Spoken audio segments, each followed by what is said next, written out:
Bonjour, bienvenue au 34e jour de notre parcours de carême avec Jésus. Aujourd'hui, nous lisons Jean 15, versets 1 à 17. Je suis la vraie vigne et mon Père est le vigneron. Il enlève tout rameau qui, uni à moi, ne porte pas de fruits, mais il taille, il purifie chaque rameau qui porte des fruits pour qu'il en porte encore plus. L'enseignement que je vous ai donné vous a déjà rendu pur. Demeurez unis à moi, comme je suis uni à vous. Un rameau ne peut pas porter de fruits par lui-même, sans être uni à la vigne. De même, vous ne pouvez pas porter de fruits si vous ne demeurez pas unis à moi. Je suis la vigne, vous êtes les rameaux. Celui qui demeure uni à moi et à qui je suis uni porte beaucoup de fruits, car vous ne pouvez rien faire sans moi. Celui qui ne demeure pas uni à moi est jeté dehors, comme un rameau, et il sèche. Les rameaux secs, on les ramasse, on les jette au feu, et ils brûlent. Si vous demeurez unis à moi, et que mes paroles demeurent en vous, demandez ce que vous voulez, et vous le recevrez. Voici comment la gloire de mon Père se manifeste, quand vous portez beaucoup de fruits, et que vous vous montrez ainsi mes disciples. Je vous aime comme le Père m'aime. Demeurez dans mon amour. Si vous obéissez à mes commandements, vous demeurez dans mon amour. Comme moi j'ai obéi aux commandements de mon Père et que je demeure dans son amour. Je vous ai dit cela afin que ma joie soit en vous et que votre joie soit complète. Voici mon commandement. Aimez-vous les uns les autres comme je vous aime. Le plus grand amour que quelqu'un puisse montrer, c'est de donner sa vie pour ses amis. Vous êtes mes amis si vous faites ce que je vous commande. Je ne vous appelle plus serviteur parce que le serviteur ne sait pas ce que fait son maître. Je vous appelle ami parce que je vous ai fait connaître tout ce que j'ai appris de mon Père. Ce n'est pas vous qui m'avez choisi, c'est moi qui vous ai choisi. Je vous ai chargé d'aller, de porter des fruits et des fruits durables. Alors le Père vous donnera tout ce que vous lui demanderez en mon nom. Ce que je vous commande donc, c'est de vous aimer les uns les autres. Parole du Seigneur. Je suis la vraie vigne et mon Père le vigneron. Celui qui demeure uni à moi et à qui je suis uni porte beaucoup de fruits, car vous ne pouvez rien faire sans moi. Aimez-vous les uns les autres comme je vous aime. Jésus est la source de vie. Dans ces textes, Jésus se présente comme la source exclusive, la seule source de vie spirituelle. Il est la vérité. Et il remplace en fait l'image de l'ancien Israël. J'explique. L'ancien Israël, c'est le peuple de l'Alliance ancienne. Abraham, ceux qui ont traversé le désert, etc. Avant la venue de Jésus. C'est le peuple qui n'est pas resté fidèle à Dieu. Mais Jésus étant la vraie et unique source de vie, est venu accomplir cette mission. Jésus n'est pas venu abolir la loi, mais l'accomplir. Jésus est l'Israël fidèle, celui qui est venu recentrer la foi sur le cœur. Jésus est venu élargir cette alliance spirituelle à toutes les nations. Maintenant, ce n'est plus un temple physique qu'il cherche, c'est une adoration spirituelle, en esprit et en vérité.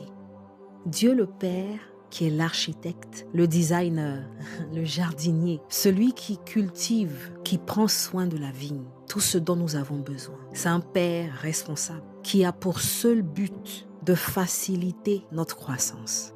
Il veut que nous atteignions un niveau spirituel qui nous met en communion constante avec lui. Et comme Jésus a dit, on ne peut rien faire sans lui.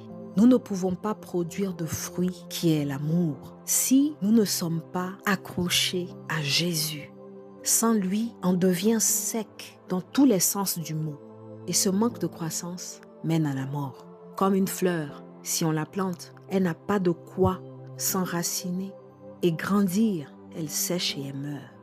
Et cela me fait comprendre que quand Jésus va mourir, il va descendre. Il va aller chercher les gens qui ont péri avant cet événement. Il va aller les chercher. Cela confirme que dans la mort, il y a toujours espoir. Là maintenant, on comprend un peu plus ce que c'est que le purgatoire. On sait que l'Église ne fait pas les choses par hasard. Jésus assure sa mission. Dans Jean 6, verset 39. Et voici ce que veut celui qui m'a envoyé. C'est que je ne perde aucun de ceux qu'il m'a confiés, mais que je les relève de la mort au dernier jour. Jésus est venu accomplir sa mission totalement, non seulement pour nous les vivants, mais pour ceux qui ont quitté ce monde. Il nous donne cette prescription: aimez-vous les uns les autres comme je vous aime. Le plus grand amour que quelqu'un puisse montrer, c'est de donner sa vie pour ses amis. D'abord, est-ce que Jésus est mon ami? Si vous êtes mes amis, vous faites ce que je vous commande. Donc je répète la question: est-ce que Jésus est mon ami? Est-ce que Jésus est ton ami? Est-ce qu'on est capable de dire qu'on fait ce qu'il nous commande?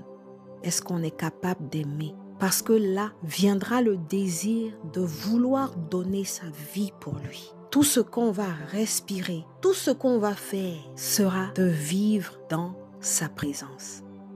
Je vous ai choisi, portez des fruits durables. Je comprends que le véritable héritage, c'est l'amour sacrificiel, l'amour inconditionnel, agapé. Il y a 4 différents types d'amour: philos, eros, storge et agapé. L'amour fraternel, l'amour érotique, l'amour des choses et l'amour inconditionnel. Jésus veut qu'on pratique un amour qui donne sans attendre de recevoir en retour.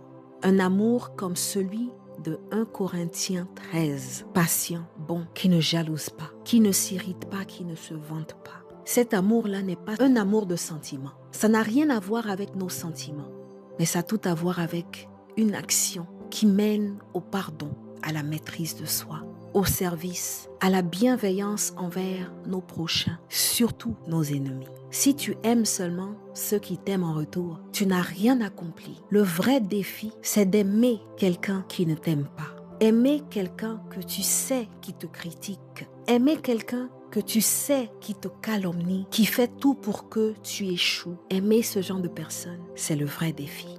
Et avoir la foi sans cet amour, ça veut dire que nos actions sont en vain. Et c'est ça l'essence même de l'enseignement chrétien. Supposons que je parle des langues des hommes et même celles des anges. Si je n'ai pas d'amour, je ne suis rien de plus qu'un métal qui résonne. Je pourrais transmettre des messages reçus de Dieu, posséder toute la connaissance et comprendre tous les mystères. Je pourrais même avoir la foi capable de déplacer les montagnes. Si je n'ai pas d'amour, je ne suis rien. Je pourrais même distribuer tous mes biens aux affamés, même livrer mon corps aux flammes. Si je n'ai pas d'amour, cela ne me sert à rien. L'amour est sacrificiel. L'amour nous coûte quelque chose.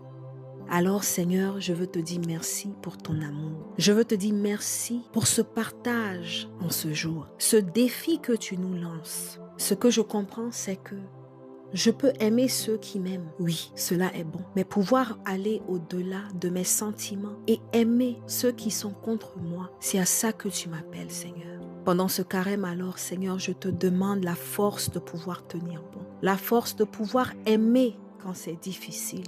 De pouvoir aimer non seulement par mes comportements, mais par mon cœur. Le contraire de l'amour, c'est pas la haine, c'est l'indifférence. L'indifférence signifie que la personne que tu haïs vaut moins que rien. C'est pour ça que l'indifférence est pire que la haine.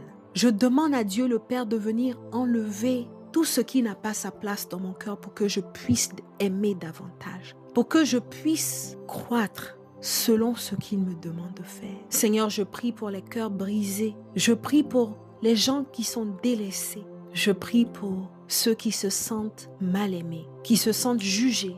Seigneur, aide-nous en ce carême à venir à toi tel que nous sommes, à te donner notre cœur de pierre pour que tu la transformes en terre fertile.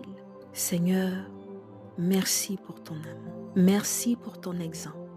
Au nom du Père et du Fils et du Saint-Esprit. Amen.